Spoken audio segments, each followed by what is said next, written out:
Hey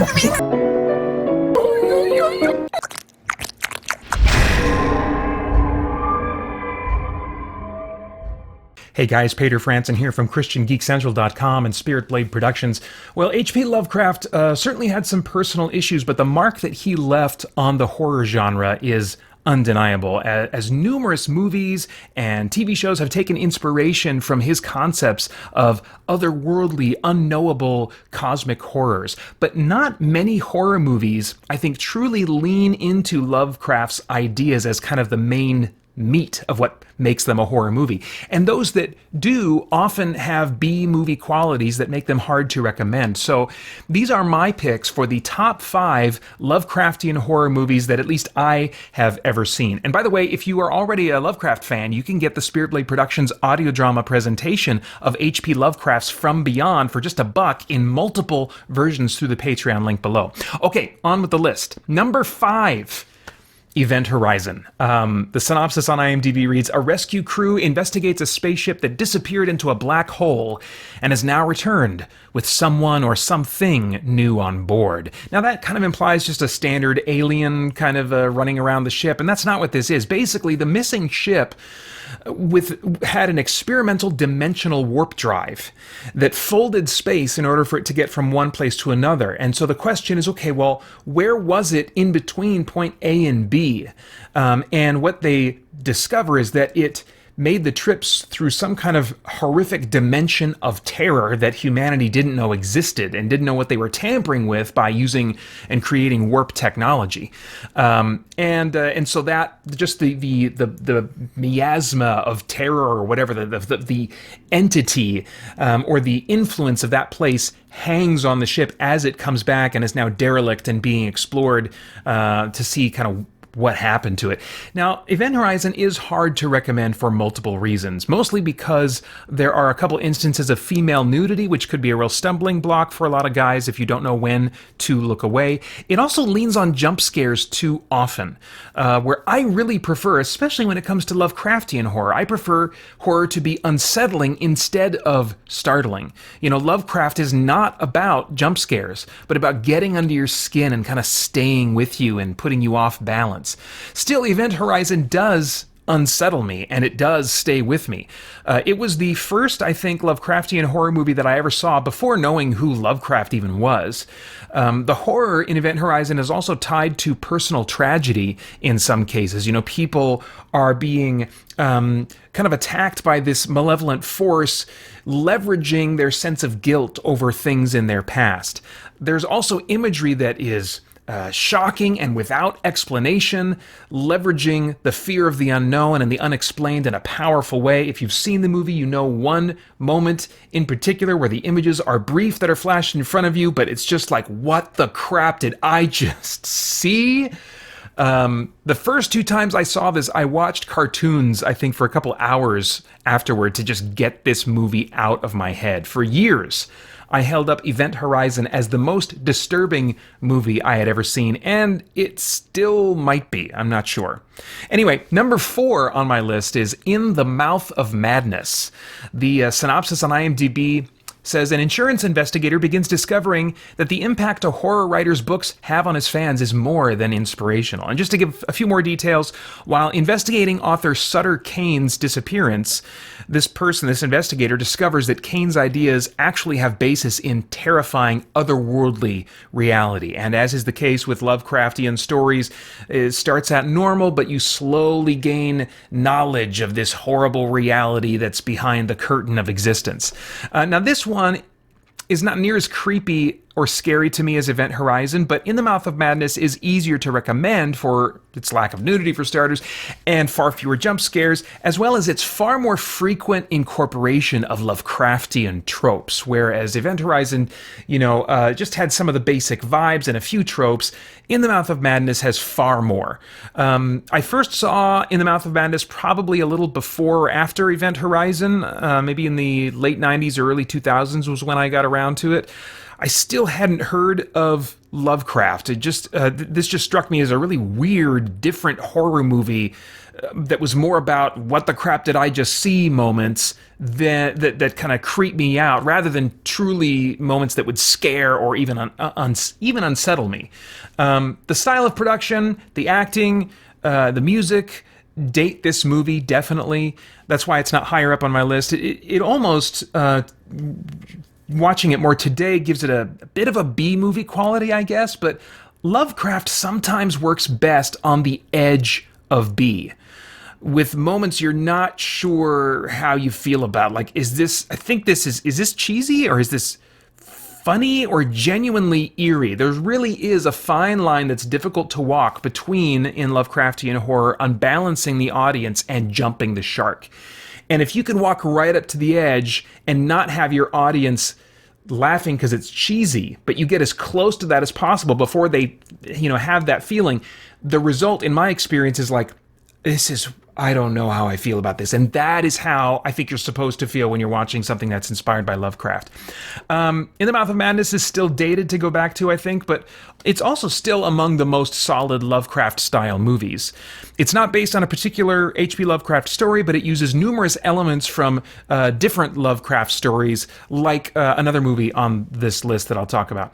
I saw In the Mouth of Madness for the second time about 3 years ago, and it didn't feel like a must-have for my movie collection at the time because of the weaker aspects of the experience, but despite those weaknesses, it's still in a category above other Lovecraftian horror movies that did not make my list. In fact, I just pulled the trigger on buying In the Mouth of Madness this week, and I'm looking forward to giving it another go tonight. All right, my number 3. Well, first, before I get into the last 3 here, it should be said the top 3 on my list really could change in their order from week to week. You asked me, 2 weeks from now, I'll have a different order of these probably for you. So don't read too much into the numbering from here to the end of the list. These 3 are easily my all-time favorite Lovecraftian horror movies, and all of them stand well above numbers 4 and 5 on this list for me. That said, number 3 for now, I'll say, is Hellraiser, the 2022 Hulu movie. And I'm just like, Hulu, you got something that I like here, but please let me buy it. Release it on home Blu-ray. Don't keep it stuck on your service. I know they would hear me and say, oh, but you see, yeah, I know. The synopsis for the 2022 Hellraiser movie says, a take on Clive Barker's 1987 horror classic where a young woman struggling with addiction comes into possession of an ancient puzzle box, unaware that its purpose is to summon the Cenobites. And what the crap is a Cenobite? They're just these otherworldly, horrible creatures that want to do bad things to people. This movie, Hellraiser, is Lovecraftian in type, but with aesthetic trappings of, I guess, traditional concepts of hell that are not biblical, yet were popularized by maybe medieval art, medieval concepts of hell. The heavy metal movement from like the 80s and 90s maybe had artwork that this movie would kind of like line up with. There's no squid monsters or cult members, but there are these other dimensional humanoid demons, quote unquote, from an unknowable, horrifying place that ultimately entices as it tortures. Hulu, in making this movie, or maybe they actually didn't have a hand in making it, just distributing it, but this movie ditches the Freddy Krueger style humor and dialogue that the original movie series kind of devolved into, and they really cranked up the body horror monster designs and going for unsettling and eerie over jump scares. And so I just appreciate those things so much. I also find that, I have seen the first 3 Hellraiser movies from the late 80s, early 90s, but I found that there's a much better focus on characters here, and that's what makes horror work for me. I need to not feel like the characters are stupid people just getting picked off one at a time, but people that I can care about. And so, throwing more blood into sequels is not what's going to make them bigger and better and more intense. And that's what a lot of horror movies miss. And I hope that if they go forward with Hellraiser, they don't miss that, because it was the characters and the performances that made me care about the scenes where they're getting tortured and meeting horrible, horrible ends, So that focus on character, that focus on performances, much more so than the original movies anyway, helped me really cringe and really care as terrible things were happening. It's undeniably Lovecraft inspired, but Hellraiser has a very different aesthetic to its visuals and to its production design that make it stand out and leave a strong impression to me. All right. Number 2, The Void, or as I say in my house, The Void. The synopsis on IMDb reads, when Sheriff Deputy Carter discovers a blood-soaked man limping down a deserted road, he rushes him to a local hospital with a bare-bones night shift staff. As cloaked, cult-like figures surround the building, the patients and staff inside start to turn ravenously insane.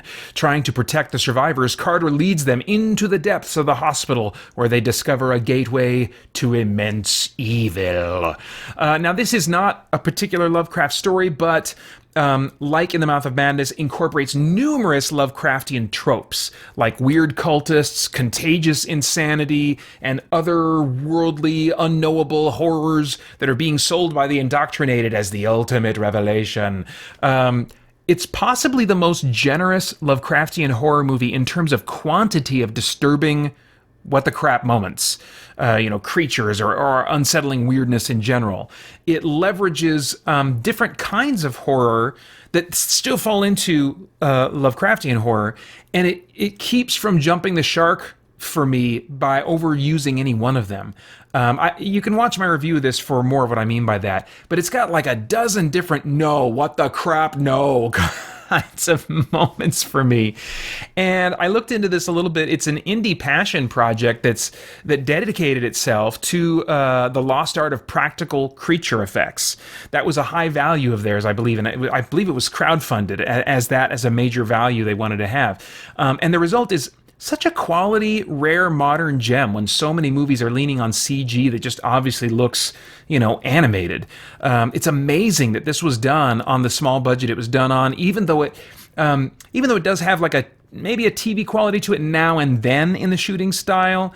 But there's so much creativity and ingenuity at work that really disguise or make up for however low the budget was. I don't remember in particular right now. Even ignoring consideration of the budget, it's some of the best, or at least most enjoyable, quote unquote, practical gore monster effects that I've ever seen, and lots of it. I'm like, oh my gosh, I can't believe so many movies like this would like have the one monster scene that's really jacked up, but they have multiple. They have so many. I was like, oh my gosh, one after the other, and I wasn't getting numb to it. It was just really good stuff.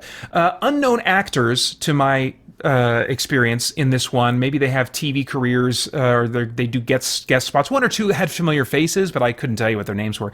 But they were all really solid, and they sell the insanity with their emotions. Again, that's so important to have the psychology in the performances really sell the horror for me. It helps me invest in the characters. And so horror acting is so valuable and underrated, even when it's great. The stakes in this one are also very personal and very tragic, but they're still given this unknowably horrific twist. The Void, just discovered this one. It came out in 2016 and really became a favorite of mine soon after. I was a little late to discovering it, but man, The Void now, love that movie. And finally, number 1, at least this time, I'll say is Color Out of Space, the recent 2019 movie starring Nicolas Cage and one or two other familiar faces. The synopsis on IMDb reads, a story of cosmic terror about the Gardeners, a family who moves to a remote farmstead in rural New England to escape the hustle of the 21st century. They are busy adapting to their new life when a meteorite crashes into their front yard. The mysterious aerolite seems to melt into the earth, infecting both the land and the properties of space-time with a strange, otherworldly color. To their horror, the Gardner family discovers that this alien force is gradually, I'll change the word to make it more vague, affecting every life form that it touches, including them. All right, so what this movie does so well, and more than any other Lovecraft movie on this list, is it creates this relatable family, this relatable marriage, a lot of that through the performances, and therefore makes their story all the more emotionally weighty and horrible and emotionally horrifying. It was the way that they leveraged real-world hardships of life and then twisted them, augmented them into something cosmically bizarre that gave this movie such impact for me. It really escalates from a movie that starts feeling like just a normal quality family drama movie to eventually, gradually over time, to this otherworldly bizarreness. And it does it at such an even pace that I could not believe how crazy it became at the end, given where this movie started. It's got great use, in my estimation, of both practical and digital effects, leveraging the strength of each, and I think playing down the weaknesses of each at the same time. The performances, though, by the actors are easily the strongest of any Lovecraftian horror movie I've seen. And just in general, in so many different areas, Color Out of Space sticks the landing in ways that I care about. Writing, acting, visual effects, practical effects, the tone. Nicolas Cage would be an example of like someone that can be on the edge of be on the edge of cheesy and weird. You cast him, and if he brings that particular quality to a different kind of script, it's not going to work for me. I'm going to feel like this is weird and overacted and stuff. But what he brought to this movie, when he brought it in each scene, it fit perfectly for me, and it had me right on the edge of what? And so, this one, well, all three of these, but I mean, this one comes to mind currently as my number one Lovecraftian horror movie, but also in competition with John Carpenter's The Thing to be my possibly, I don't know, my favorite horror movie of all time. Personally, I think I connect with Lovecraftian horror so much because it leverages the fear of unknown, which I've always kind of had in my life, and provides then a springboard, if I'm willing to take it, for me to consider and then pray through some of those things that I'm afraid might happen in my life, or consider God's character as starkly contrasted with the old ones, the cosmic dark gods of Lovecraftian horror. For more of my spiritual reflections in light of Lovecraftian horror, you can watch my reviews for most of these movies on youtube.com/christiangeekcentral, and my production of From Beyond also comes with a commentary exploring fear from a biblical perspective. But anyway, you can find links for that below, and that's all for now from me. Thanks so much. Bye-bye.